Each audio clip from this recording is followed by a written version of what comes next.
If you think about that, we have been in school for almost 1 month. So pat yourselves on the back. You've made it 1 month through Algebra 2 for the most part. So I guess the plan for today is going to be kind of like a normal class connect. Going to try to start getting, really into routines and get into the swing of things. We'll talk about Schoology, kind of review this week's topics, let you know what's coming up in the future. Get you some time to practice so you can kind of see where you're at, and then we will recap, talk about our class connect assignment, and then you'll be on your way. So let's take a look at Schoology.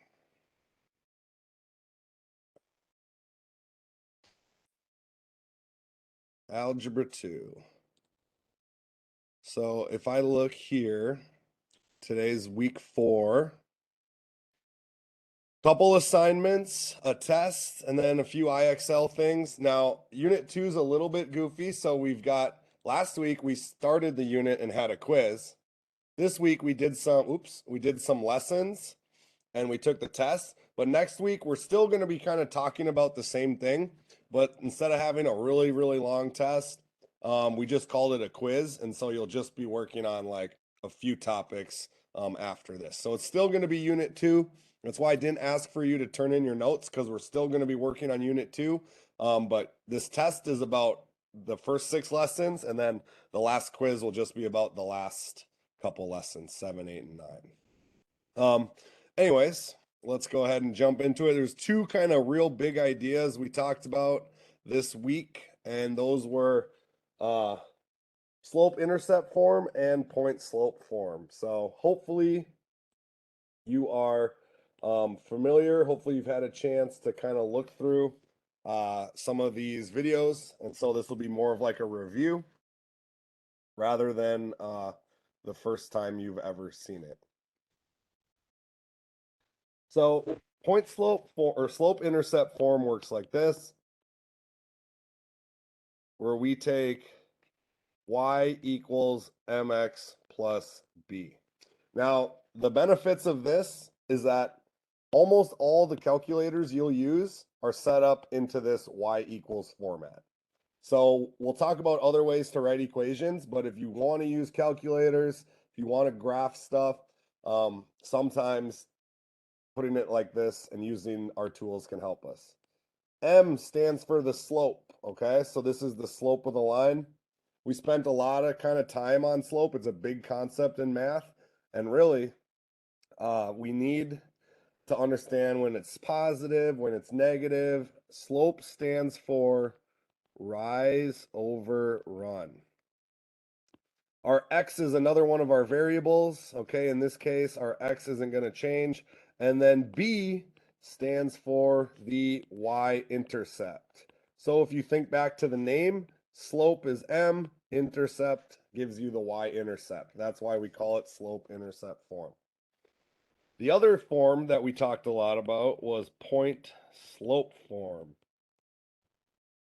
And so this is really beneficial when you are given a point, and then you can either find the slope or you know the slope, and it wants you to graph the rest of it. So it might say, hey, graph the equation when it is going through the point 4, 2, and the slope is negative 5 over 3, something like that. And so this form works like this. We take our y and we subtract our y coordinate from our very specific point. And then we've got our m, or our slope. And then we're going to take our x and subtract our x coordinate from our very, very specific point. So if we kind of look again, all right, if I use the same colors, I got my y right here, okay?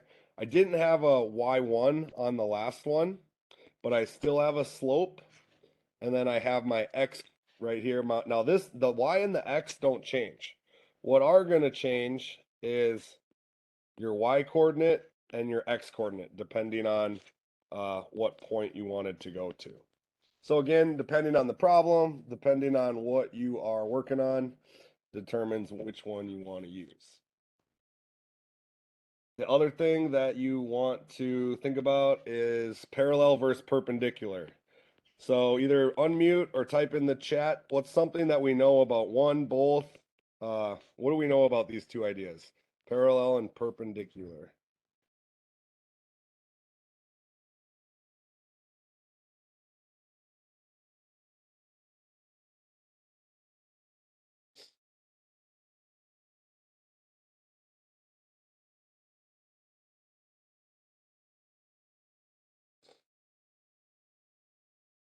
Think about slope, okay? With respect to slope, perpendicular has an opposite reciprocal slope.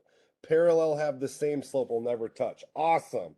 Couldn't have really said it better myself. So parallel is the same slope. So again, in our equation, we call that m. So m is going to be the same. Perpendicular has an opposite reciprocal slope. So opposite means if it's positive, it goes negative. If it's negative, it goes positive. Reciprocal means to flip-flop. So if my m value is 3 over 2, okay, my slope is 3 over 2, my perpendicular slope is going to be opposite. So positive goes negative. Reciprocal means flip over my 2, my numerator and my denominator. So looking at this, if I were to graph these, okay, I have a positive slope of 3 over 2. I have a negative slope of negative 2 over 3. When they cross, they're going to create a right angle. So perpendicular lines always create a right angle. All right, so if you were to get an example, so here's an example. Let's say I want you to write an equation of a line that passes through, so pass through -1, 3, and 2, -3. So because again, I want an equation like this through these specific points, I'm going to go ahead and use point slope form, which is y minus y1 equals mx minus x1. So first off, I got to figure out slope. So in order to figure out slope, I got to use this function or this point and this point. So I'm going to label it x1, y1, x2, y2, and I'm going to do some side work. So again, rise over run, y2 minus y1 over x2 minus x1. This is how we calculate slope. So I'm going to take -3 minus 3 over 2 minus -1. This gives me -6 over 3, which we can call -2. So my m value is going to be -2. So now I'm going to pick, and for this problem, I can pick this point or this point. Because I have 2 points, it doesn't really matter which one I pick. So I'm going to pick this one right here. So I'm going to say y minus -3 equals my m -2 x minus 2. Now, because I chose -3, I have to choose +2. I can't flip-flop the 2 points. Y minus -3 is really y plus 3. If I were to simplify this, -2x -2 times 2 is +4. So again, depending on what the question asks, does the question want us to leave it in point slope form? I think, again, it's helpful to get it so it's in y equals, because this is how you can use a graphing calculator, a calculator. So I usually like to solve it like this because that's how I can then use it later. We also talked about some direct variation problems, which again tell us, hey, that there is a constant of variation that is going to be the same throughout the entire equation. Just double checking something. Okay, see if anyone else has joined us. Don't believe so. All right, let's keep going. So these types of equations, this is like lesson 5. We have direct variation. And this kind of base formula is y equals ax. And this a value right here, that's my constant of variation. So if I get a problem and it says y varies directly with x, given that y equals 9 and x equals 5, can you come up with an equation?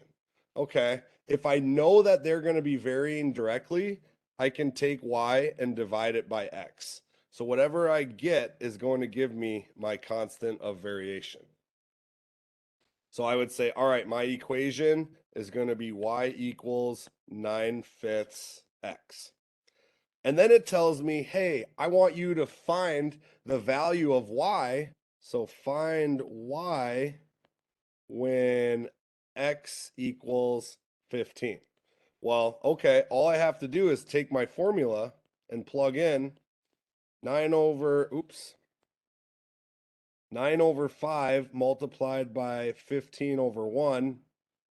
I see that I can simplify this to 3 and 1. 9 times 3 is 27 over 1. Y equals 27. What about if I want to find x when y equals 6? All right, take my same formula, but this time I'm going to plug in a 6 for y, and I'm going to have to work backwards. Remember, when you have a fraction and you're trying to divide by a fraction, when you divide by fractions, we keep, change, flip, aka multiply by the reciprocal. Again, hopefully that's review. So again, if I multiply this on this side, it cancels out. Anything I do on one side, I should do on the other side.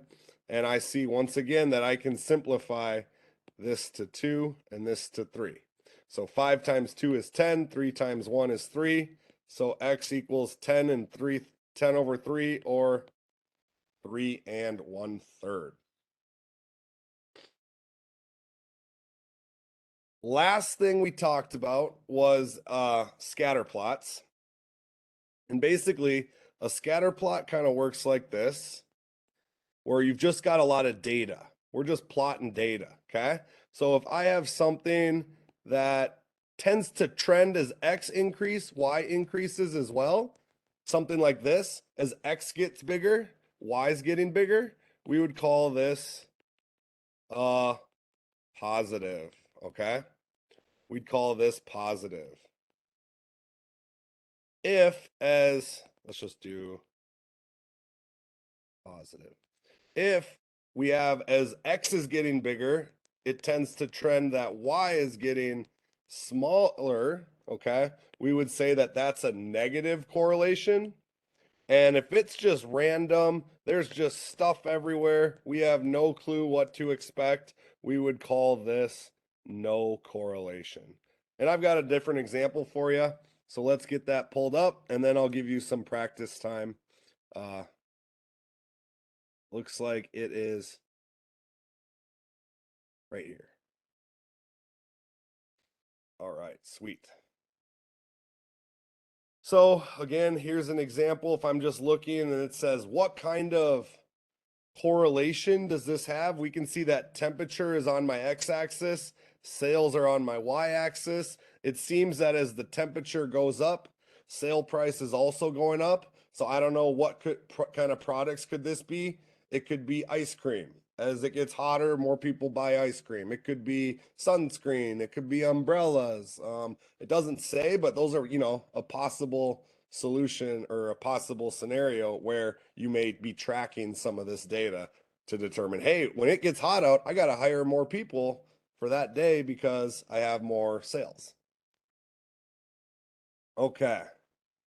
Otherwise, that kind of wraps up my review. Let's get you guys some practice. So I'm going to go ahead, throw in a link into the chat, and then this will give us, or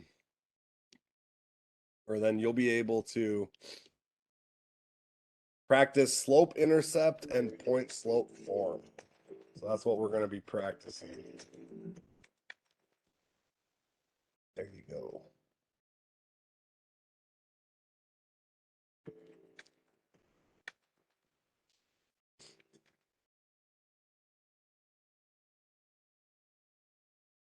There we go. Got a couple people. Again, click that link in the chat. Join this. Again, it'll be practice. For those of you watching the recording, I'm going to share my screen and go through it.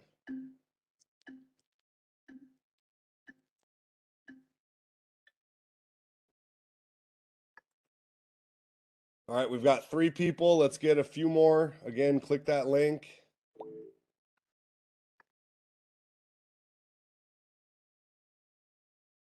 All right.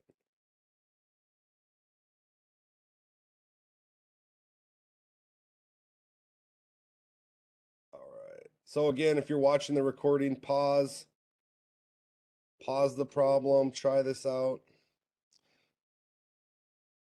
Again, I'm going to say this one more time. Those of you that are in the meet, you have to click the link. If you don't click the link, I know you're not following along and doing what you're supposed to be doing.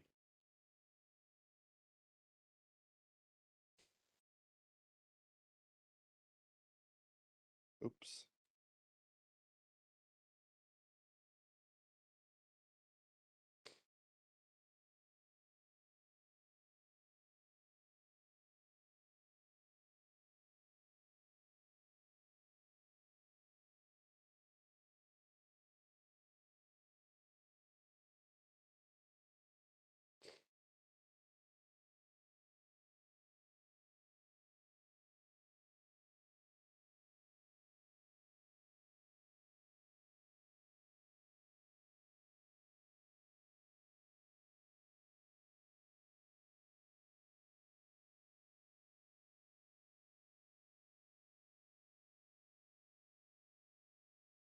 All right, if the link isn't loading, then just look at these problems that I'm sharing with.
Let's go about 2 more minutes on this.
All right, let's wrap it up here. Couple more seconds, finish the question that you're on.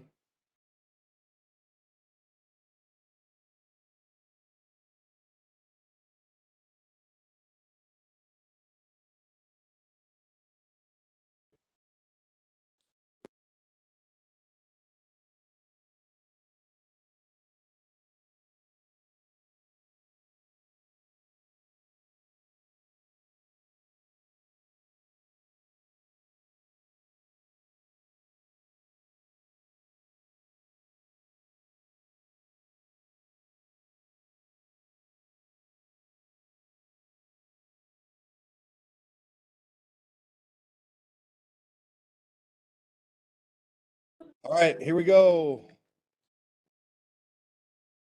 Good work with that. Again, just use that as kind of your own reference. I saw you guys were able to kind of get in. If you click the link again, that's good. All right, let's keep going. Oops. Let's see if there was any commonly missed questions.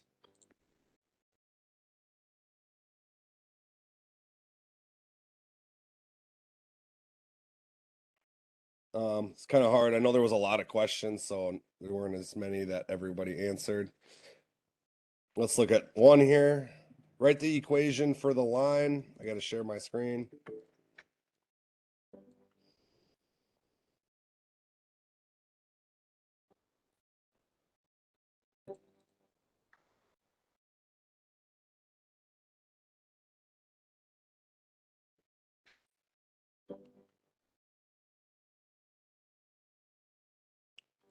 Number 6. Write the equation for the line. So again, I see that this has a y-intercept. Anytime you're given a y-intercept, it's usually best to use slope-intercept form. This is crossing at 3, and it looks like it's crossing at -1, 1. So if I were to count my rise over my run, I go up 1, 2, 3, 4 units, and I go to the right 1. That means 4 over 1 is my slope. So y equals 4x plus 3. All right, let's look at our Class Connect assignment. Again, you can see it in the Class Connect assignment folder. I'm going to publish it.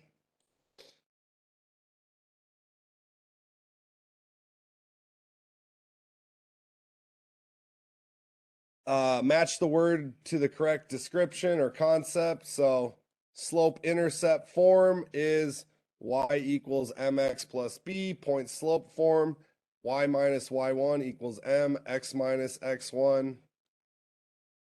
Doesn't fit right. Direct variation is y equals a times x. Parallel lines have the same slope, and perpendicular lines have the opposite reciprocal slope. Those were kind of our big ideas for today. So again, show me that you were following along and paying attention. That's for everyone in the meeting, not just people watching the recording. Otherwise, have a great rest of your day. Again, we will continue on with Unit 2 next week and kind of finish that up. So that's what you can look forward to. All right. Have a great rest of your day. Let me know if you have any